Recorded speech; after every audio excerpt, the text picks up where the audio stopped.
नमस्कार मित्रों, नमस्कार विद्यार्थियों, कैसे हैं आप सभी। मैं आपका मित्र महाकालेश्वर मिश्र पुनः उपस्थित हूँ एक नए लेक्चर के माध्यम से।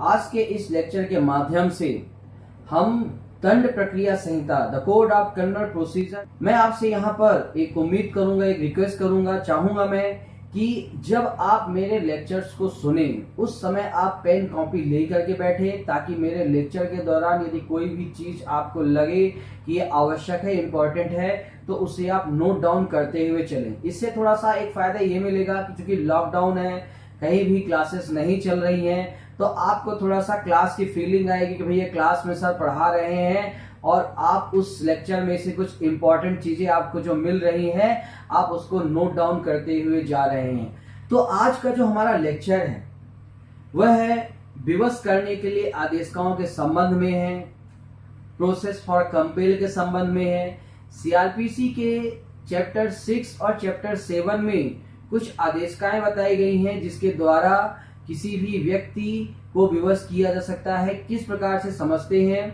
तो उसको आप एक चार्ट के माध्यम से भी यहाँ पर अच्छे से समझ सकते हैं।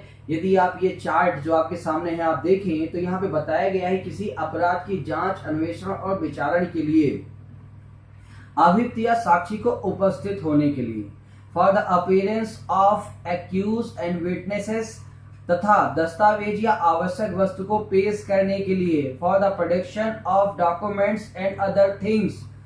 किस प्रकार से विवश किया जा सकता है, दो तरीके हैं, यहाँ पर मैंने आपको बता दिया है। अध्याय 6 देखो तो आप अभियुक्त या साक्षी को समन के द्वारा बाय समन जो 61 से 69 तक में बताया गया है, गिरफ्तारी वारंट, अरेस्ट वारंट जो सेक्शन 70 से 81 तक बताया गया है, उद्घोषणा और कुर्की, प्रोक्लेमेशन एंड अटैचमेंट जो सेक्शन 82 से 86 तक में बताया गया है। इस पर्टिकुलर चैप्टर को मैंने एक पुराने वीडियो के माध्यम से, पुराने लेक्चर के माध्यम से आप लोगों को बता दिया है। आप आई लिंक बटन पर क्लिक करके उस लेक्चर पर पहुंच सकते हैं और उसको देख सकते हैं। अब जो अध्याय 7 है जो आपके सामने है, जो आवश्यक वस्तुओं को पेश करने के लिए समन के संबंध में बातचीत करता है। ध्यान रखिएगा कि जो अध्याय 7 है वो सेक्शन 91 से स्टार्ट होता है और सेक्शन 105 तक चलता है, लेकिन इन पर्टिकुलर धाराओं में से केवल उन्हीं धाराओं को मैंने इस चार्ट में प्रस्तुत किया है जो किसी भी प्रकार की एग्जाम पॉइंट ऑफ व्यू से इंपॉर्टेंट होते हैं, आवश्यक होते हैं।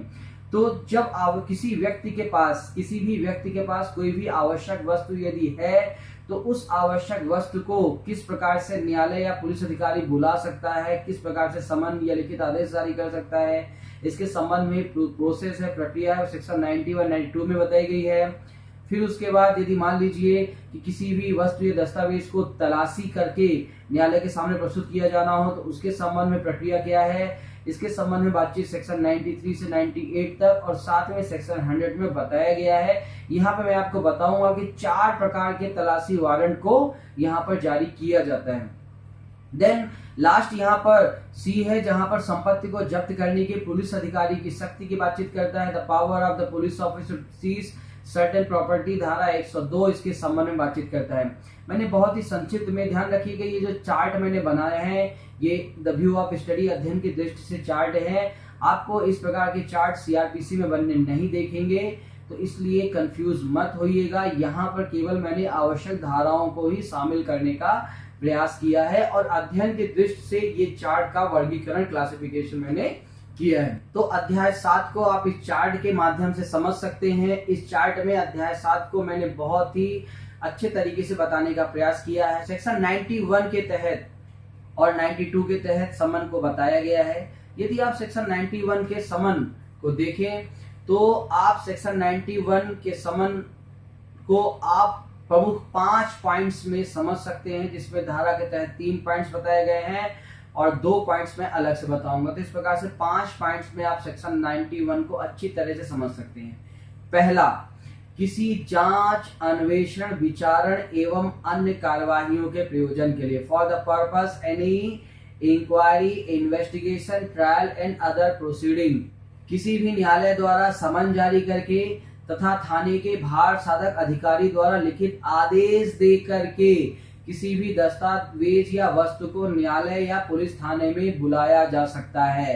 तीसरा, यदि जिस व्यक्ति को ये कहा गया है कि आप पर्टिकुलर दस्तावेज या वस्तु न्यायालय या पुलिस थाने में पेश करो, यदि वह खुद ना आकर के किसी अन्य व्यक्ति के मार्फत वह दस्तावेज या वस्तु न्यायालय या पुलिस थाने में पहुंचा देता है, तो फिर मान लिया जाएगा कि उसके द्वारा सेक्शन 91 के समन या लिखित आदेश का पालन कर दिया गया है। तो ये तीन प्रमुख बातें हैं जो सेक्शन 91 में बताई गई।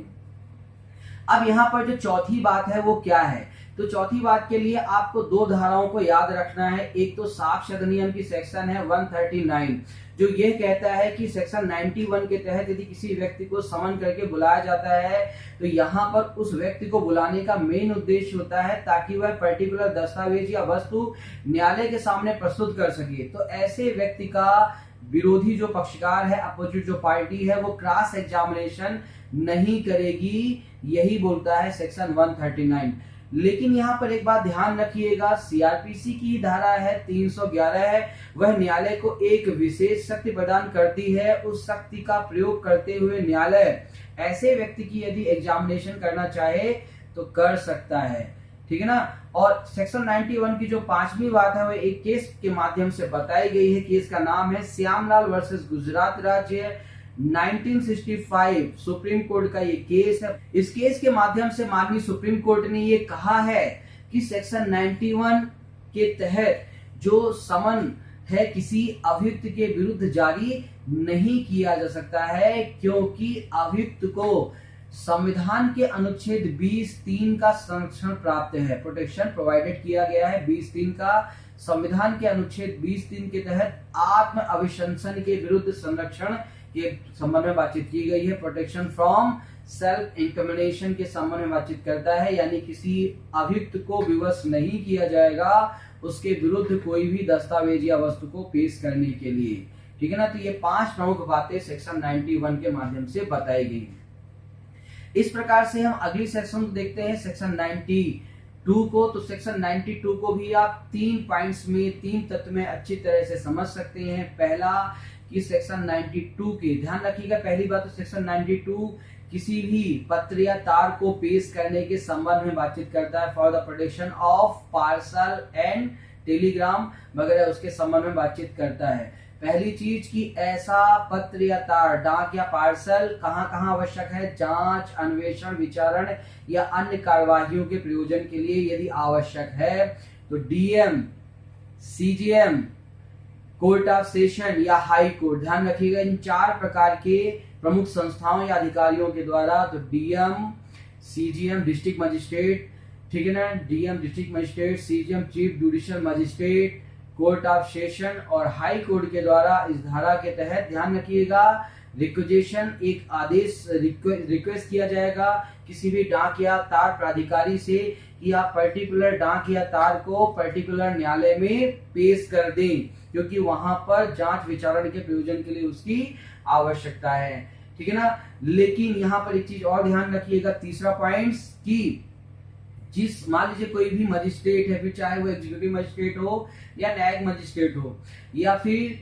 कोई पुलिस कमिश्नर है, पुलिस आयुक्त है, ठीक है ना, या फिर तीसरा है कि पुलिस अधीक्षक है, सुपरिटेंडेंट ऑफ पुलिस है, इनको यदि लगता है कि किसी डाक या तार की आवश्यकता है तो वह उसको अपने पास बुला नहीं सकते हैं, लेकिन वो उसको कुछ समय के लिए डिटेन करके रख सकते हैं। सरल शब्दों में समझिए कि ये अधिकारी डाक या तार प्राधिकारी को बोल सकते हैं कि आप इस पर्टिकुलर दस्तावेज या पार्सल को रोक के रखिए, मैं अपने सीनियर ऑफिसर से आदेश लेकर के आता हूं।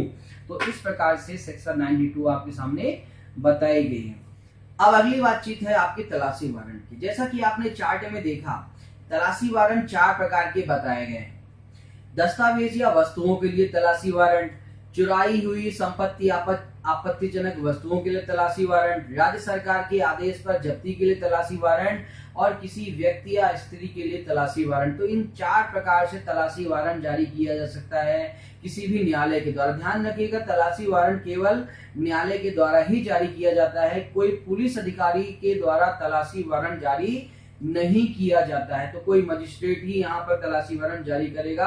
अब हम सेक्शन 93 को समझते हैं। तो सेक्शन 93 दस्तावेज या वस्तु के लिए तलाशी warrant, search warrant for the documents and other things. तो यहाँ पर 3 आधार पर दस्तावेज या वस्तु के लिए तलाशी वारंट निकाला जा सकता है। पहला, जहां पर न्यायालय को विश्वास का कारण है, ठीक है ना, the court have reason to believe कि सेक्शन 91, 92 के तहत समन जारी किया गया है और उस समन के पालन में कोई भी दस्तावेज या वस्तु न्यायालय में पेश नहीं की गई है, तो न्यायालय तलाशी वारंट निकालेगा। दूसरा, जहां पर न्यायालय को यह ज्ञात नहीं है, उसको जानकारी नहीं है कि पर्टिकुलर दस्तावेज या वस्तु किस व्यक्ति के पोजीशन में है, कब्जे में है, तो वह तलाशी वारंट निकालेगा। तीसरा है कि जहां जांच विचारण के दौरान न्यायालय की राय है कि न्याय हित के लिए तलाशी वारंट निकाला जाना आवश्यक है, तो वह तलाशी वारंट निकालेगी। तो ये 3 आधार है तलाशी वारंट निकाले जाने की। एक चीज और 93 में महत्वपूर्ण बताई गई है कि यदि डाक या तार के संबंध में तलाशी वारंट जारी करना है, तो वह तलाशी वारंट डिस्ट्रिक्ट मजिस्ट्रेट या फिर चीफ जुडिशियल मजिस्ट्रेट के द्वारा ही जारी किया जाएगा, जो सेक्शन 93 क्लॉज 3 में बताया गया है। तो इस प्रकार से सेक्शन 93 पहले प्रकार के तलाशी वारंट के संबंध में बातचीत करता है। अब दूसरे तलाशी वारंट के संबंध में हम बातचीत करेंगे सेक्शन 94 में, जो चुराई हुई संपत्ति आदि के संबंध में तलाशी वारंट के बारे में बातचीत करने का प्रयास करता है। इसको भी आप बहुत ही सरल तरीके से समझ सकते हैं 4 पॉइंट्स के माध्यम से। पहला, डीएम, एसडीएम या जुडिशियल मजिस्ट्रेट फर्स्ट क्लास को कोई इत्तला प्राप्त हो, इंफॉर्मेशन रिसीव हो और उसके बाद उन्होंने कोई आवश्यक नेसेसरी इंक्वायरी कर ली हो और उसके बाद उनको पता चला कि कहीं पर किसी चुराई हुई संपत्ति या आपत्तिजनक वस्तु, स्टोलन प्रॉपर्टी या ऑब्जेक्शनेबल आर्टिकल के संबंध में कोई भी ट्रांजैक्शन किया जा रहा है,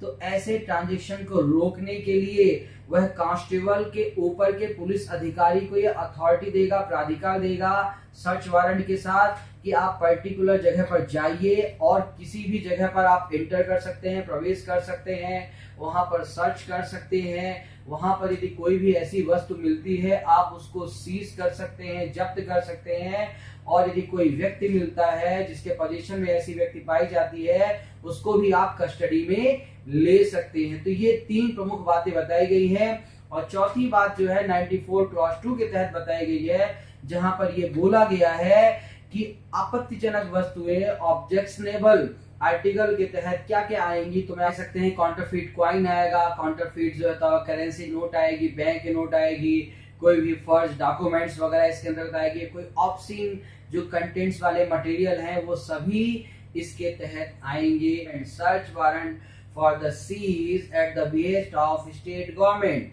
यानी कि राज्य सरकार के आदेश पर जब्ती किस प्रकार से की जाएगी, ये इसके संबंध में प्रावधान हम सेक्शन 95, 96 दोनों को समझने का प्रयास करेंगे। तो पहले सेक्शन 95 को समझते हैं। सेक्शन 95 को आप 4 प्रमुख तत्व से समझ सकते हैं, यानी कि 4 पॉइंट्स में आप सेक्शन 95 को समझ सकते हो। ध्यान रखिएगा, मैं जो पॉइंट्स बताता हूं तो प्रयास कीजिए कि आप मेरे लेक्चर को सुन करके इन पॉइंट को नोट डाउन करने का, क्योंकि मैं एक तरह से सेक्शन को डिकोड करने का प्रयास करता हूं ताकि आपको कम शब्दों में यह धारा की आवश्यक जानकारी मिल सके। तो पहला चीज क्या है कि राज्य सरकार को यदि प्रतीत होता है, अपीयर होता है कि किसी भी न्यूज़पेपर में, समाचार पत्र में, किसी भी पुस्तक में, बुक में या किसी भी डॉक्यूमेंट्स में आईपीसी की धारा 153A, 153B, 292, 293, 295A, इन 5 धाराओं के तहत उसमें कोई मटेरियल है, सामग्री है, कंटेंट्स है, तो ऐसी कंडीशन में राज्य सरकार बाय गजट नोटिफिकेशन अधिसूचना के द्वारा ऐसे दस्तावेज आदि को जब्त करने का, सीज करने का नोटिफिकेशन ऑफिशियल गजट के माध्यम से निकाल सकती है। अब जब राज्य सरकार ने गजट नोटिफिकेशन निकाल दिया तो जो भी पुलिस ऑफिसर को जहां जहां जानकारी है पुलिस ऑफिसर वहां पर जाएंगे और आवश्यक जो इस प्रकार की कह सकते हैं कि आपत्तिजनक जो वस्तुएं हैं या राज्य सरकार के नोटिफिकेशन बताई गई वस्तुएं, उन सबको जब्त कर लिए जाएंगे। लेकिन मान लीजिए कि पुलिस अधिकारी को पता नहीं है कि कुछ आपत्तिजनक वस्तुएं या इस प्रकार के कंटेंट्स वाली पुस्तकें वगैरह कहाँ रखी हैं, तो ऐसी कंडीशन में कोई भी मजिस्ट्रेट, फिर चाहे एग्जीक्यूटिव मजिस्ट्रेट हो या जुडिशियल मजिस्ट्रेट हो, वह किसी सब इंस्पेक्टर या ऊपर की रैंक के पुलिस ऑफिसर को तलाशी वारंट जारी करेगा और उसको अथॉरिटी देगा, प्राधिकार देगा कि वह किसी भी ऐसे स्थान पे जाए और ऐसे चीज की, ऐसे आपत्तिजनक दस्तावेज की तलाशी ले और उसको सीज करे, जब्त करे। यही सेक्शन 95 में बताया गया है। सेक्शन 95 को चैलेंज भी किया गया था। बहुत ही अच्छा केस है, Gopal Vinayak Godse versus state of Maharashtra का 1961 का एक केस है। इस केस के माध्यम से सेक्शन 95 को चैलेंज किया गया था। अकॉर्डिंग टू आर्टिकल 191A भारतीय संविधान के भाग 3 के अंतर्गत आने वाला जो सबसे प्रमुख मौलिक अधिकार फंडामेंटल राइट्स है, आर्टिकल 191A जो वाक एवं अभिव्यक्ति की स्वतंत्रता, the freedom of speech and expression provide करता है। तो यह बोला गया है कि सेक्शन 95 इसका वायलेशन करता है, परंतु माननीय सुप्रीम कोर्ट के द्वारा इस केस में यह बोल दिया गया कि 95 किसी भी तरह से आर्टिकल 91A का वायलेशन नहीं करती है और पूरी तरह से कॉन्स्टिट्यूशनल है, संवैधानिक है। देन हम अगली बातचीत करेंगे कि इस 95 के तहत कोई भी जब्ती आदेश राज्य सरकार के द्वारा दिया गया है तो क्या इसको चैलेंज किया जा सकता है? जी हाँ, किया जा सकता है और वह धारा है सेक्शन 96। तो 96 में ये बोलता है कि 95 के तहत यदि समाप्रहण सीज ऑर्डर जारी किया गया है तो ऐसे आदेश को सेटिसाइड अपास्त करवाने के लिए आदेश को राजपत्र में प्रकाशन की तारीख से, ठीक है ना, from the date of publication on the gazette notification to the order, तो प्रकाशन की तारीख से 2 महीने के अंदर, विद इन 2 मंथ, 2 महीने के अंदर ऐसे आदेश को, ऐसे ऑर्डर को चैलेंज किया जा सकता है। कहां पर? हाई कोर्ट में चैलेंज किया जा सकता है और हाई कोर्ट की कम से कम 3 जजेस की या अधिकतम 3 या अधिक जज की जो बेंच है, पीठ है, इसके द्वारा इस मामले का निपटारा किया जाएगा और मेजॉरिटी के आधार पर निर्णय दिया जाएगा। यहाँ चौथा जो सर्च वारंट इस पर्टिकुलर चैप्टर के तहत जारी किया जाता है, जैसा कि चार्ट में आप देखेंगे, किसी व्यक्ति या स्त्री के लिए, for the person, to search for the person और वुमन। अब आप कहोगे व्यक्ति या स्त्री के लिए किस प्रकार से, तो इसके संबंध में 2 प्रमुख धाराएं हैं, सेक्शन 97 और 98। यहाँ पर बहुत ही महत्वपूर्ण सेक्शन है 97, जिसको सीआरपीसी की हैबियस कॉर्पस भी कहा जाता है। तो आपने संविधान का आर्टिकल 32 या आर्टिकल 226 पढ़ा होगा, जिसके तहत सुप्रीम कोर्ट या हाई कोर्ट को रिट निकालने की शक्ति प्राप्त होती है। तो वहां पर जो 5 प्रकार की रिट बताई गई है उनमें से एक प्रकार आपका हैबियस कॉर्पस है, बंदी प्रत्यक्षीकरण, ठीक है ना, रिट इसको बोला जाता है। हैबियस कॉर्पस का मतलब ये होता है कि किसी भी गिरफ्तार व्यक्ति को न्यायालय के समक्ष प्रस्तुत करो, present to arrested person before the court. ये हैबियस कॉर्पस का मेन मतलब होता है। यह एक प्रक्रियात्मक प्रोसीजरल रिट कहलाती है। यहाँ पर मैं आपको बहुत ही संक्षिप्त में यदि बोलूं तो किसी भी व्यक्ति के गिरफ्तारी के, अरेस्ट या डिटेंशन की लीगलिटी, वैधानिकता को चेक करने के लिए हैबियस कॉर्पस रिट जारी की जाती है कि भैया इस गिरफ्तार व्यक्ति को आप मेरे सामने प्रस्तुत करो और बताओ कि किस आधार पर, किस लीगल प्रोविजंस के अकॉर्डिंग आपने इसको अरेस्ट किया है, और यदि वो आधार सही निकलता है तब तो वापस ले जाइए, पुनः गिरफ्तार कर लीजिए, और यदि वो आधार गलत निकलता है, इलीगल निकलता है, तो आपको उस व्यक्ति को रिलीज करना पड़ेगा। यही कहलाती है हैबियस कॉर्पस। तो सेक्शन 97 भी यही कहती है कि यहाँ पर डीएम, एसडीएम या जुडिशियल मजिस्ट्रेट फर्स्ट क्लास के द्वारा यदि उनके पास किसी भी साक्ष्य के आधार पर रीजन टू बिलीव, विश्वास का कारण है कि किसी भी व्यक्ति को ऐसी सर्कमस्टांसेस में डिटेन करके रखा गया है, कन्फाइन करके रखा गया है जो अपराध की परिभाषा में आता है, तो फिर ऐसे व्यक्ति को तलाश करने के लिए सर्च वारंट जारी किया जाएगा और पुलिस अधिकारी को बोला जाएगा कि आप ऐसे व्यक्ति को सर्च करो और उसको लेकर के मेरे सामने तुरंत, इमीडिएटली मेरे सामने प्रस्तुत करो। तो यही है सेक्शन 97। अगली धारा है सेक्शन 98। ये भी महत्वपूर्ण धारा है। सेक्शन 98 के अधीन बहुत सिंपल सा एक एग्जांपल समझिएगा।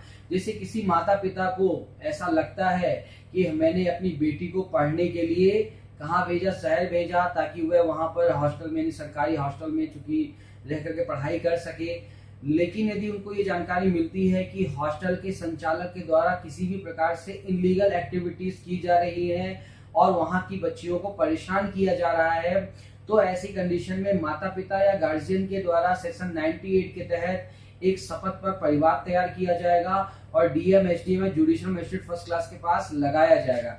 डीएमएसडी में जुडिशियल मजिस्ट्रेट फर्स्ट क्लास, यहाँ पर फिर उस परिवाद के आधार पर ध्यान रखिएगा, यहाँ पर शपथ पर परिवाद पर ही कार्यवाही की जाएगी। ऐसा प्रदीपन वर्सेस स्टेट ऑफ केरल के केस में माननीय सुप्रीम कोर्ट के द्वारा 1981 में कह दिया गया है। तो फिर जब परिवाद शपथ पर विद एफिडेविट प्रस्तुत किया जाता है और यदि judicial magistrate first class DM या एसडीएम को विश्वास का कारण है कि वाकई किसी महिला को या किसी 18 वर्ष से कम आयु की किसी बालिका को गलत कस्टडी में डिटेन करके रखा गया है, तो वह उसे वहां से छुड़ाने का आदेश जारी कर सकता है। तो यह है सेक्शन 98। तो इस प्रकार से तलाशी वारंट यहाँ पर बताई गई है। चूंकि धारा 100 भी मैंने आपको बताई है यहाँ पर, धारा 100 भी बहुत ही संक्षिप्त में समझिए कि यदि तलाशी के दौरान किसी भी प्रेमाइसेस के किसी भी चार दीवारी के अंदर यानी किसी घर की तलाशी लेनी है तो किस प्रकार से तलाशी ली जाएगी और तलाशी लेते समय किन किन रूल रेगुलेशन को फॉलो किया जाएगा, इसके संबंध में बातचीत सेक्शन 100 कहती है। बहुत अगला है संदेह के आधार पर कुछ संपत्ति को अपग्रहित करने की पुलिस अधिकारी की शक्ति। लेकिन क्योंकि संदेह के आधार पर मैंने यहाँ पर लिख दिया, आप बैठ में देखोगे तो ये भी नहीं लिखा है the power to police operator seize certain property. तो संदेह के आधार पर ध्यान रखिएगा यहाँ पर कि कोई पुलिस ऑफिसर कहीं पर मान लीजिए कि इन्वेस्टिगेशन करने गया हुआ है और वहां पर उसने कोई लावारिस कोई भी संपत्ति देखी और उसको संदेह हुआ है कि ये जो संपत्ति है चुराई हुई संपत्ति स्टोलन प्रॉपर्टी हो सकती है, लेकिन उसके लिए सर्च करने के लिए उसको कोई सर्च वारंट जारी नहीं किया गया, लेकिन कुछ संदेह है, डाउट है, तो इस आधार पर उस संपत्ति को वो पुलिस अधिकारी क्या कर सकता है, जब्त कर सकता है। अब मान लीजिए कोई सब इंस्पेक्टर ने ऐसी जब्ती की है तो ऐसी जब्ती के तुरंत बाद जब वो अपने थाने आएगा तो उसकी रिपोर्ट थाना प्रभारी को देगा और थाना प्रभारी फिर जो भी आवश्यक कार्रवाई है उसके तहत उस संपत्ति का डिस्पोजल करेगा। तो इस प्रकार से चैप्टर 7 के अंतर्गत आने वाली जितने भी महत्वपूर्ण जो प्रोविजंस थे वो मैंने यहाँ पर बताने का प्रयास किया है। उम्मीद करता हूँ कि आपको मेरा लेक्चर पसंद आया होगा और कृपया यदि आपको मेरे लेक्चर पसंद आ रहे हैं तो मेरे चैनल को सब्सक्राइब करें, लाइक करें, डिसलाइक करें, कमेंट्स के माध्यम से मुझसे बातचीत करें। स्वस्थ रहिए, सुरक्षित रहिए, घरों में रहिए और लॉकडाउन का पूरी तरह से पालन कीजिए और बहुत जल्दी कोरोना को मार भगाइए। इन्हीं सब अच्छी बातों के साथ मैं अपनी वाणी को विराम देता हूँ। जय हिंद, जय भारत, नमस्कार।